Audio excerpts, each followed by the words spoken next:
That night, I stayed late in the school library to work on a project. It was then I found out that the library was much more than it appeared to be. The lights flickered as I walked between the shelves, looking for a book on American history. I thought I was alone until I saw something out of the corner of my eye, a shadow darting between the rows. I stopped, heart pounding, and turned, but there was no one there. Shrugging it off, I continued my search. That's when I spotted it. An old leather-bound book sitting on the edge of a shelf, out of place and dusty. It looked ancient, with no title on the spine, but something about it drew me in. I felt a strange urge to open it, so I did. The pages were filled with names, handwritten in elegant cursive. Names I didn't recognize, yet they felt eerily familiar. I flipped through the pages, and my stomach twisted as I noticed dates next to each name, most of them from decades ago. Some names even had notes scribbled beside them, words like vanished and missing. My finger traced one of the names, a chill running up my spine. Suddenly, I felt eyes on me. I glanced around, but the library was empty. I tried to shake off the feeling, but as I looked back at the book, a new name started to appear, ink seeping onto the page before my eyes. It was my name, my own name, scrawling itself onto the page with today's date next to it. My heart hammered in my chest. This had to be some kind of trick, right? But the ink was fresh, wet. I slammed the book shut, my hands trembling. That's when I heard it, a faint whisper echoing from the shelves. "Close the book," the voice murmured, low and desperate. I whipped around, but no one was there. I was alone, or so I thought. Suddenly I saw them.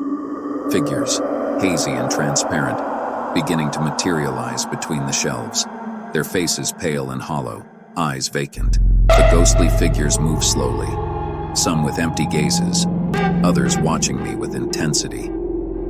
My blood ran cold as I recognized some of them from old class photos hung in the hallways, former students who had vanished. Their mouths opened, moving silently at first, but then I could hear them. Their whispers grew louder, more insistent, all saying the same thing: "Close the book. Close it, or you'll end up like us." My hands shook as I clutched the book tighter, heart pounding. I wanted to run, but my feet wouldn't move. The spirits drew closer, their eyes full of a sorrowful warning. Suddenly, I felt a hand on my shoulder. I spun around, but there was no one. My name echoed softly through the room, called out by invisible voices.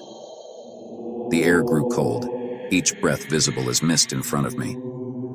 I knew I should leave, but some invisible force kept me rooted in place. I turned back to the book, unable to resist its pull. As I opened it again, more names appeared, written in the same wet ink.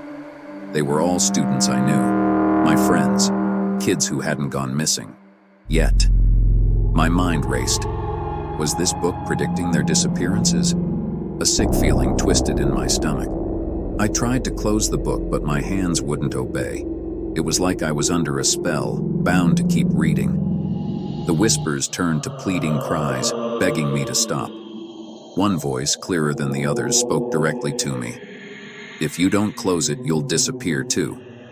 I tried again to close it, and this time, my hands responded. But the moment I started to shut it, the book yanked itself open again, pages fluttering wildly as though possessed.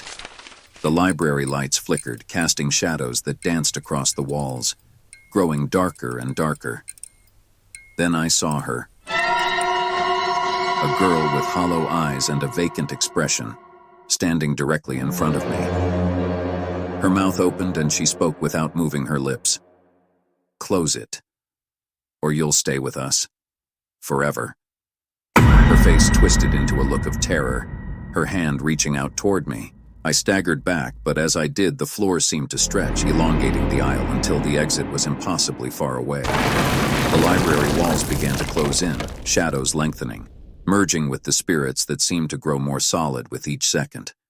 They started to reach for me, their hands cold and clammy. Desperate, I tried slamming the book shut once more. This time the whispers turned to screams, echoing through the library. The spirits' eyes glowed with anger as they crowded closer, forming a circle around me. I could feel the air growing thicker, suffocating, making it impossible to breathe. Just as I was about to lose consciousness, the book finally closed with a deafening slam. The screaming stopped, the spirits froze, and the oppressive air lifted. I took a gasping breath, relief flooding over me, until I noticed the library was still shrouded in darkness. The figures were gone, but their shadows remained, lingering in the corners of the room. I tried to stand, but my legs felt weak. As I looked down, my reflection in the polished floor seemed distorted, my face pale and hollow, just like theirs. It felt wrong, like something had shifted. Slowly, I backed away, clutching the book. But as I reached the door, I noticed a final entry had appeared on the last page. It was my name, written in bold letters, and underneath, in faded handwriting, was the word bound. My heart sank. I thought I was free, but I could feel it, the book's hold on me. As I opened the library door, I stepped into the hallway, but something was off. The hallway stretched in both directions, dark and endless, with no exit in sight. My footsteps echoed unnaturally, each step feeling heavier than the last. I glanced behind me, but the library door had vanished, replaced by an empty wall. Panic gripped me as I turned in circles, searching for any way out. But there was none. I was trapped. The last whisper came, faint but clear, chilling me to the core. You are one of us now.